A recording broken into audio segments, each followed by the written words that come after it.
Mixer grinder.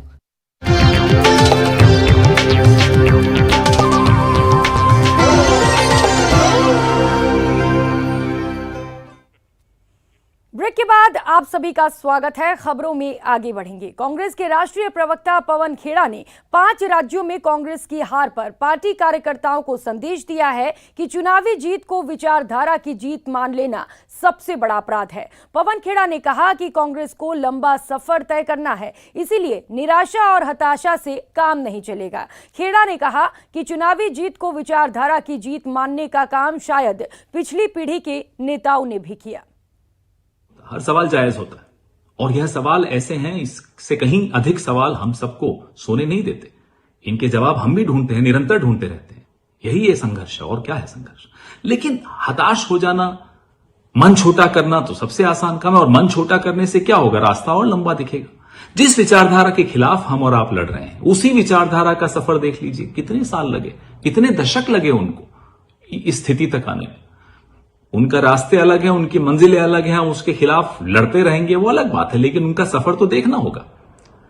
हम 5-7 साल के संघर्ष में थक के बैठ जाएंगे, ऐसा कैसे हो सकता? ये तो ठीक नहीं है। आने वाले कई सालों का ये लड़ाई है। इसमें हम चुनाव भी जीत सकते हैं कई, लेकिन उस जीत को विचारधारा की जीत मान लेना शायद सबसे बड़ा अपराध होगा। और शायद यह अपराध हमसे पिछली पीढ़ी के नेताओं ने यही किया है। चुनाव जीत गए तो सोचा साहब विचारधारा की लड़ाई समाप्त हो गई। अरे साहब, चुनाव की जीत और विचारधारा की जीत आपस में संबंधित नहीं है। वह एक सतत संघर्ष है, वह निरंतर करते रहने वाली लड़ाई है और करनी ही होगी।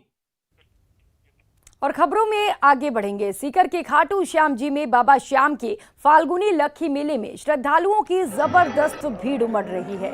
देश विदेश के कोने कोने से श्रद्धालु नाचते गाते खाटू पहुंच रहे हैं। अबीर गुलाल उड़ाते श्रद्धालु बाबा श्याम के जयकारे लगाते हुए पहुंच रहे हैं। अब तक मेले के दौरान 18 लाख श्रद्धालु पहुंच चुके हैं। श्रद्धालुओं में बाबा श्याम के दीदार के लिए जबरदस्त उत्साह देखने को मिल रहा है। श्याम जी में बाबा श्याम का वार्षिक लक्खी मेला परवान पर है। आज नवमी का दिन है और नवमी, दसवीं और एकादशी को 3 दिन जो है वो मेले में सबसे ज्यादा श्रद्धालु उमड़ते हैं। और इस वक्त हम 75 फीट जिगजैग मैदान में हैं, जहां आप देख सकते हैं कि किस तरह से चारों तरफ जो श्रद्धालुओं की जो कतार लगी हुई है और हर तरफ बाबा श्याम के जयकारे ही सुनाई दे रहे हैं। दूर दूर से देश के कोने कोने से जो भक्त लोग हैं वो यहाँ पर पहुंच रहे हैं और पूरी जो खाटू नगरी है और खाटू के आसपास का जो इलाका है वो पूरी तरह से जो बाबा श्याम के जयकारों से गुंजायमान हो रहा है। देश के कोने कोने से श्रद्धालु यहाँ पर पहुंच रहे हैं। कुछ श्रद्धालु हैं, इनसे भी हम बात करने की कोशिश करेंगे। कहाँ से आए हैं आप? दिल्ली। आप दिल्ली से आए हैं, पैदल चल के आए, कैसे हैं? निशान खाया था। उधर जर्मन छोरी को शेखावाटी का छोरा ऐसा पसंद आया कि वो 7 समंदर पार शादी करने पिलानी पहुंच गई। दोनों शादी के बंधन में बंध गए। 7 समंदर पार तेरे पीछे पीछे आ गई। जर्मनी में प्रेम, फिर कोर्ट मैरिज। पिलानी में हिंदू रीति रिवाज से शादी। कहते हैं रिश्ते स्वर्ग में बनते हैं, दूरी चाहे कितनी हो 7 समंदर पार भी ये रिश्ते बन जाते हैं। ऐसा ही कुछ देखने को मिला झुंझुनू जिले के पिलानी कस्बे में।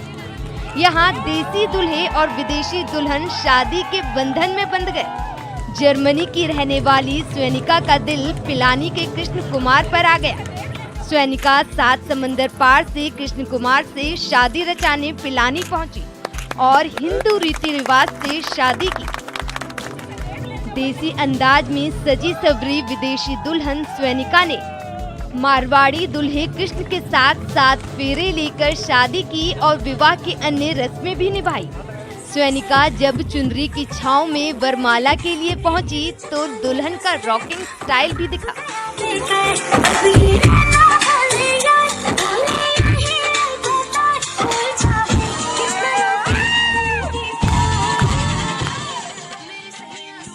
काला चश्मा लगाए दुल्हन ने फिल्मी गानों पर जमकर डांस किया।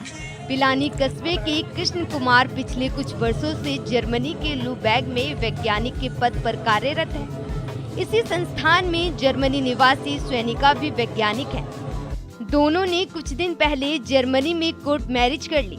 स्वेनिका ने जब कृष्ण से भारतीय परंपरागत शादी तथा रस्मों के बारे में सुना तो दोनों ने हिंदू रीति रिवाज से शादी करने का फैसला किया। दोनों पिलानी आए और पिलानी कस्बे में दोनों ने हिंदू रीति रिवाज से शादी की। स्वेनिका की भाई भाभी ने कन्यादान कर शादी की परंपरा को निभाया।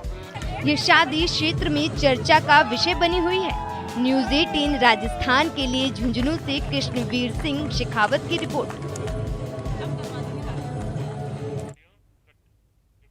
इस बुलेटिन में फिलहाल इतना ही। न्यूज़ 18 राजस्थान पर खबरों का सिलसिला जारी है। आप बने रहिए हमारे साथ। नमस्कार।